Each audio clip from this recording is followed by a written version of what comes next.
வாழ்க வளமுடன்.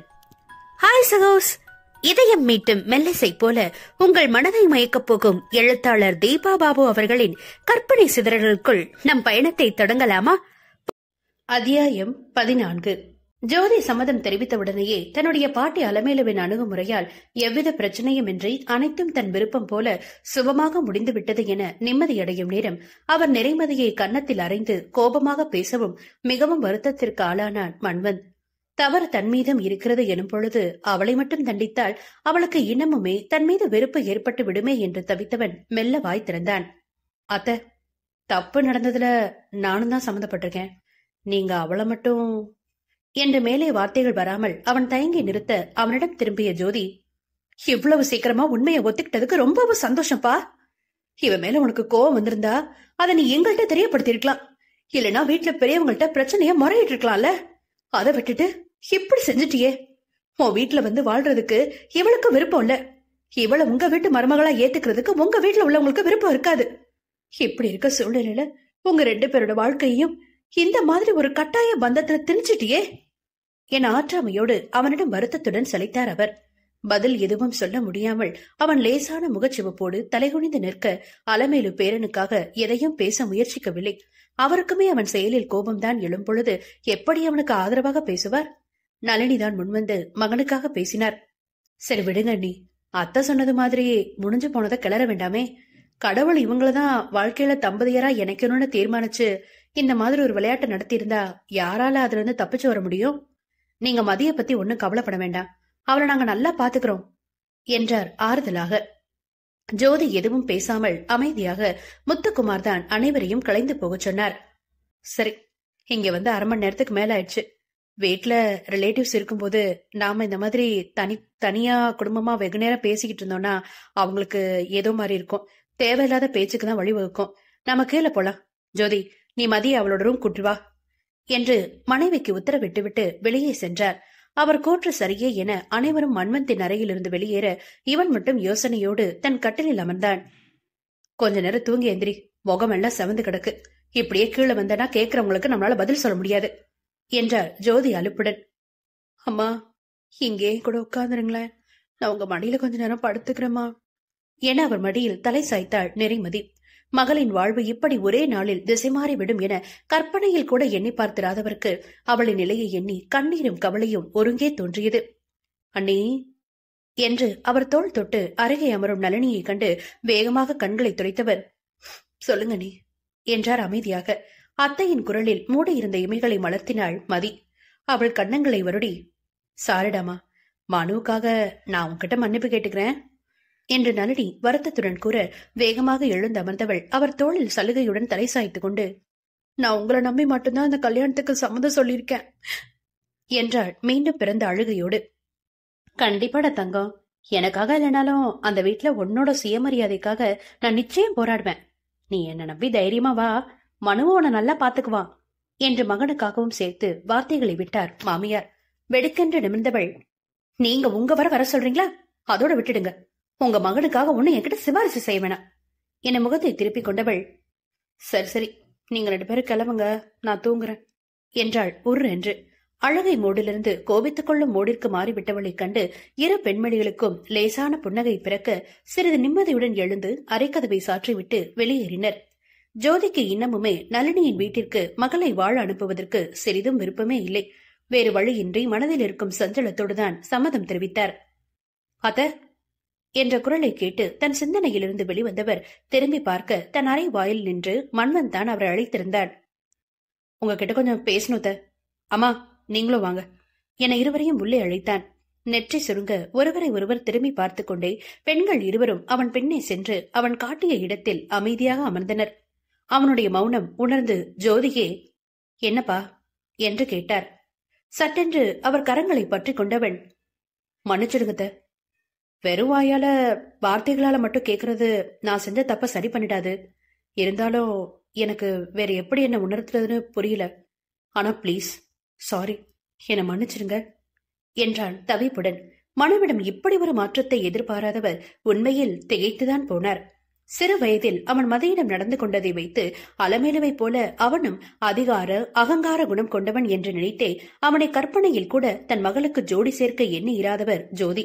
அதன் பிறகு அவன் பாட்டியைப் போல் அந்தஸ்து பார்க்காமல் எல்லோரிடமும் இயல்பாக பேசி பழகினாலும் அவனின் படிப்பு மற்றும் உயர்ந்த பதவியில் இருக்கும் உத்தியோகம் கொடுத்த ஆளுமை என அவனை எப்பொழுதுமே கம்பீர மாணவனாக காண்பிக்க இவர்கள் சற்று ஒதுங்கி இருந்துதான் பழகினர்.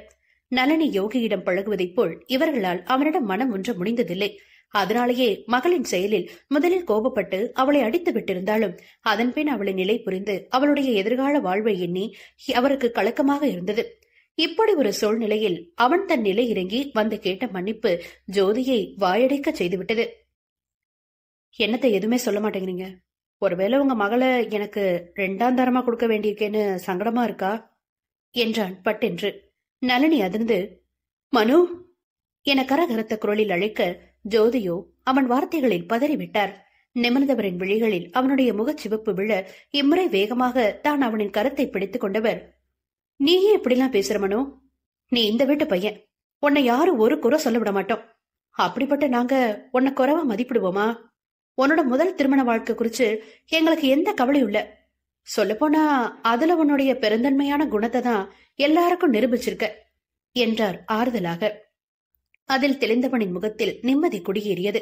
அன்று தன்னுடைய திருமண வாழ்வு குறித்து மதி அவ்வாறு விமர்சித்திருந்தாலும் அது தன் மீதுள்ள அவளுடைய தனிப்பட்ட கோபத்தின் வெளிப்பாடு என்பதில் தெளிவாக இருந்தவனுக்கு இந்த விஷயத்தில் ஜோதியின் நிலை எப்படி இருக்குமோ என்றுதான் கவலையாக இருந்தது. வேறெனத்த, உங்க முகம் ரொம்பவும் சஞ்சலமா இருக்கே. அவனுடைய சாதுரியத்தை வியப்புடன் ரசித்தவர் பின்பு முகம் இருள, வந்து மதிக்கு உன்னை கல்யாணம் பண்ணிக்கிறதுல கொஞ்சமும் விருப்பம் இல்ல. வேறு வழி இல்லாம கட்டாயத்தின் பேர்ல தான் கல்யாணம் பண்ணிக்க சம்மதம் சொல்லிருக்கா. எப்படி உங்க வீட்டுல நல்லபடியா வாழ போறாளோ தெரியல. என்னதான் அவன் நல்ல பொண்ணா இருந்தாலும் வாய் துடுக்கு அதிகம். அதெல்லாம் அங்க உன் பாட்டிக்கிட்ட சரியா வராதே. இதுல ஒருத்தர் பிடிக்காத நீங்க 2 பேரும் எப்படி சந்தோஷமா குடும்பம் நடத்துவீங்க என்றார் ஜோதி கவலையுடன். அத்த, இப்ப தெரியுது உங்க பொண்ணு ஏன் அப்படி இருக்கான்னு என மெல்ல சிரித்தான் மன்மன். ஏன்பா என்றார் அவர் சங்கோஜமாக. பின்ன மதிய மாதிரியே நீங்களும் எனக்கு அவளை பிடிக்காதுன்னு முடிவு கட்டிட்டீங்களே, அப்புறம் பிடிக்குமா என்ன என்று ஆச்சரியமாக விழிகளை விரித்தார் ஜோதி. ஆமா, முன்ன அவளுக்கு எனக்கு உறவினலா சாதாரணமா பிடிக்கும். இப்ப தாலி கட்டின நாள்ல இருந்து உரிமையோட மனைவியா ரொம்பவே பிடிச்சிருக்கு என்று அழகாக முருவளித்தான். முகம் மலர நளினியும் ஜோதியும் ஒருவரை ஒருவர் பார்த்து கொண்டவர்கள், நிஜமாவா என்று சந்தேகமாக கேட்க மனு தன் மனதில் இருப்பதை அவர்களிடம் வெளிப்படையாக பகிர்ந்தான். கேட்கவே ரொம்பவும் சந்தோஷமா இருக்குப்பா. இனி மாமா கிட்ட அதை சொல்லி நான் கல்யாண வேலையெல்லாம் ஆரம்பிக்க சொல்லிடுறேன். உங்க 2 பேரோட எதிர்காலத்தை நினைச்சுதான் இவ்வளவு நேரம் பயந்துட்டு இருந்தேன். மத்தவங்கள்ட்ட சொன்னா அவங்களும் சந்தோஷப்படுவாங்கல்ல என்றார் உற்சாகமாக. அத்த, யார்கிட்ட வேணாலும் சொல்லுங்க, ஆனா உங்க பொண்ணுகிட்ட மட்டும் சொல்லிடாதீங்க என்றான் மனு அவசரமாக. ஏன்பா என்றார் அவர் மீண்டும். அவ இன்னமும் என்ன புரிஞ்சுக்காம வீம்போட தான் சுத்தி தெரியுறா. அதுல ஏற்பட்ட ஒரு பிரச்சனையாலதான் இந்த விஷயம் இவ்வளவு தூரம் வந்து நிக்குது. கல்யாணம் வர வேற எந்த ஒரு சிக்கலையும் நம்ம புதுசா இழுத்துக்க வேண்டாம். அவங்கவுங்க வேலையில நாம நிம்மதியோட ஈடுபடணும். அவளுக்கு உண்மை தெரியாம இருக்கிறதா நல்லது. அவளுக்கு இருக்க கோபத்தோடயே எங்க கல்யாணம் முதல்ல நல்லபடியா முடியட்டும். அதுக்கப்புறம் நான் மெதுவா என்ன புரிய வச்சுக்கிறேன். ஓ என்று ஜோதி இழுக்க, இவன் சொல்றது சரிதான் அண்ணி. இப்ப கொஞ்சம் முன்ன கூட அவ ரூம்ல இவனுக்கு ஆதரவா நான் பேசமோ அழுகையை நிறுத்திட்டு கோவம் வந்து நம்மள துரத்தி விட்டாளே. மேலும் மேலும் அவளை டென்ஷன் ஆக்க வேணாம். நாம எல்லாரும் இவ மனசு புரிஞ்ச தெளிவோட நல்லபடியா சந்தோஷமா கல்யாண ஏற்பாடுகள் கவனிக்கலாம். என் மருமக தைரியசாலி, அவ பாணியில கல்யாணத்துக்கு தயாராயிடுவா என்று நிறைவாக புன்னகைத்தார் நளினி. தாயின் வார்த்தைகளில் நெறிமதியின் உள்ளம் இன்னும் தெளிவாக புரிய மெல்லிய சிரிப்புடன் அவளை நேருக்கு நேர் எதிர்கொள்ள உற்சாகமாக தயாரானான் மன்மன். நாயகனுக்கு நேர் எதிர் நிலையில் மிகவும் எரிச்சலுடன் தன் திருமணத்தை எதிர்நோக்கி காத்திருந்தாள் கதையின் நாயகி. இன்னமும் மன்மந்த் குறித்த தெளிவான பகுத்தறிவு இல்லாததால் அவளுக்கு எதை கண்டாலும் வெறுப்பாக இருந்தது. அனைவரும் மகிழ்ச்சியுடன் திருமண வேலைகளில் ஈடுபட இவளோ தன் இஷ்டத்திற்கு தன்னை வளைக்கும் நாயகனை எவ்வாறெல்லாம் பழி தீர்ப்பது என்று அதற்கான முழு திட்டத்தையும் தீவிரமாக தயார் செய்து கொண்டிருந்தாள். பாப்பா, நான் சொன்னதெல்லாம் புரிஞ்சுதா என்றார் முத்துக்குமார் அழுத்தமாக. மனதில் உள்ள சலிப்பை சிரமப்பட்டு வெளிக்காட்டாமல் மறைத்து நிர்மலமான முகத்துடன் சமத்த பெண்ணாக தந்தையிடம் தலையை உருட்டினாள் மதி. உனக்கு பிடிக்கிறதோ பிடிக்கவில்லையோ, மனுவை திருமணம் செய்து கொள்ள நீ தயாராகி விட்டாய் எனும் பொழுது அவன் மனைவியாகவும் அந்த வீட்டு மருமகளாகவும் உனக்கு பெரிய பொறுப்பு இருக்கிறது. கணவனின் கௌரவமும் புகுந்த வீட்டின் பெருமையையும் காப்பாற்றும் வண்ணம் நீ பொறுமையாக நல்ல பெண்ணாக நடந்து கொள்ள வேண்டும். இங்கே போல் உன் துடுக்குத்தனத்தை, பேச்சை, கோபத்தை எல்லாம் அங்கே காண்பிக்க கூடாது. அவர்கள் வீட்டில் உனக்கு பிடிக்காத செயலை யாரும் செய்தார்கள் என்றால் உடனே அதற்கு எதிர்வினை காட்டாமல் அமைதியாக உள்ளுக்குள் குறித்து வைத்து அத்தையிடம் அல்லது மனுவிடம் தனிமையில் உன் மனத்தாங்களை வெளியிட்டு அவர்களுக்கு உன்னை சரியாக புரிய வைக்க முயற்சி செய். அதை விட்டுவிட்டு எதையும் எடுத்தோம் கவிழ்த்தோம் என்று அதிரடியாக செயல்படாதே. இத்தனை வருடங்களாக அத்தை அந்த வீட்டில் நம் குடும்பத்தின் பெயரை காப்பாற்றி வந்திருக்கிறாள். இனி நீயும் அவளைப் போல் பொறுமையாக கவனமாக நடந்து கொள்ள வேண்டும். முத்துவின் இத்தனை நீண்ட சொற்பொழிவுக்குதான் அம்மணி இந்த தலையாட்டலை பதிலாக கொடுத்துக் கொண்டிருக்கிறாள். மகளை கவனித்திருந்த ஜோதிக்கு அவளுடைய முகத்தை வைத்தே விஷயம் தெளிவாக புரிய, கடவுளே, நீதான் இவளோட அட்டகாசில இருந்து அந்த பையனை காப்பாத்தணும் என மருமகனுக்காக இறைவனிடம் வேண்டிக் கொண்டார். ஈரோடு மாவட்டம் கொடுமுடி மகுடேஸ்வரர் திருத்தலம். காவிரி கரையில் தீர்த்த கிணறுகள் சூழ மும்மூர்த்திகளும் அருளும் ஸ்தலம். அப்பர், சுந்தரர், திருஞான சம்பந்தர் பாடிய ஸ்தலம் என இக்கோவிலுக்கு பல சிறப்புகள் உள்ளது. அகத்தியர் மற்றும் பரத்வாஜர் முனிவர்களுக்கு இத்தலத்தில் இறைவன் திருமண கோலத்தில் காட்சி தந்தார் என்பதால் சுற்றியுள்ள வட்டாரங்களில் திருமண வைபவங்களுக்கு மிகவும் சிறப்பு வாய்ந்த ஸ்தலமாக இது விளங்குகிறது. மன்வந்தில் முதல் திருமணத்தில் உண்டான சிக்கல் நெறிமதியின் முன் கோபத்தால் ஒருமுறை கழுத்தில் ஏறிய தாலியை அவள் கழற்றி வீசியது என குடும்பத்தாரின் மனதில் தோன்றிய சஞ்சலத்தை போக்குவதற்காக பேரன் பேத்தியின் திருமணத்தை அந்த மகுடேஸ்வரரின் சன்னதியிலேயே நடத்த விருப்பம் கொண்டார் பொன்னையன். மணமக்கள் உரிய பரிகாரம் செய்து ஆற்று நீரில் குளித்த பின் பட்டாடைகள் அணிந்து இறைவனின் சன்னதியில் வந்து நிற்க அவர்களின் குடும்பத்தார் மகிழ்ச்சியுடன் சுற்ற இருந்து மன நிறைவுடன் ஆசிர்வதித்து முறையாக தம்பதியரை மீண்டும் ஒருமுறை திருமண பந்தத்தில் இணைத்து வைத்தனர். மன்வன் தெளிவாக இருந்தாலும் நெறிமதியின் முகத்தில் அவ்வப்பொழுது கடுகடுப்பு வெளிப்படுவதால் முதலில் தாங்கள் மட்டும் கோவிலுக்கு சென்று திருமணத்தை முடித்து விடுவது என்றும் அவள் சற்று புகுந்த வீட்டில் மனம் ஒன்றியதும் 10 நாட்கள் கழித்து சென்னையில் ரிசப்ஷன் வைத்துக் கொள்ளலாம் என்றும் முடிவு செய்திருந்தனர் பெரியவர்கள். கடைசியில எனக்கே நீ அண்ணியா வந்துட்ட. தன் அருகில் வந்து ரகசிய குரலில் கேலி பேசும் யோகிதாவை வெட்டும் பார்வை பார்த்தவள் சிறிது தள்ளி நின்றிருந்த ஜோதியின் எச்சரிக்கை பார்வையில் முகத்தை இயல்பாக்கிக் கொண்டாள். உங்ககிட்ட போன்லயே எத்தனை முறை சொன்னேன் அண்ணி, இது வேற வழி இல்லாம நடக்கிற கட்டாய கல்யாணம்னு, இன்னமும் ஏன் இப்படி லூசுத்தனமா கிண்டல் பண்றீங்க நீங்க என்று அவள் புறம் குனிந்து சிரித்த முகமாக பல்லடுக்கில் வார்த்தைகளை துப்பினாள் மதி. என் அண்ணனை பார்த்தா எனக்கு அப்படி தெரியலையே, ரொம்பவும் சந்தோஷமா இருக்காரு. அவருக்கு என்ன, அவர் நினைச்சதெல்லாம் மனப்போல நடத்தி முடிச்சுட்டாருல என்று சிறுசிருக்கும் பொழுதும் அவளின் இதழ்கள் மலர்ந்தே இருந்தது. வேகமாக அவர்களின் அருகே வந்த முகேஷ், என்னை விட்டுட்டு நீங்க 2 பேர் மட்டும் ஏதோ ரகசியம் பேசி சிரிக்கிறீங்க என்று போலியாக முறைத்தான். அவனை திட்டாடா என்றாள் யோகி பாவமாக. எப்படி ஈன்னு எல்லா பள்ளையும் காட்டிக்கிட்டா?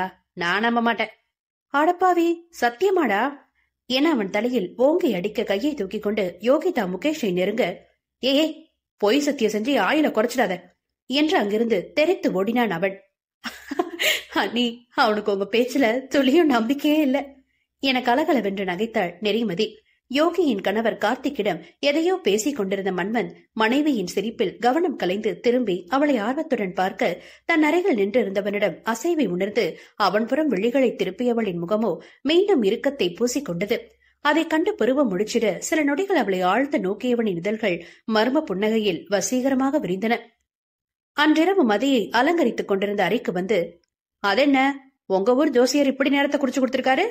ராத்திரி 10:30 மணிக்கு மேலதான் நல்ல நேரம்னா என்ன மாதிரி மாத்திரை மருந்து போட்டுக்கிறவங்க வயசானவங்க எல்லாம் எப்படி அவ்வளவு தூரம் தூங்காம விழிச்சிட்டு இருக்குது?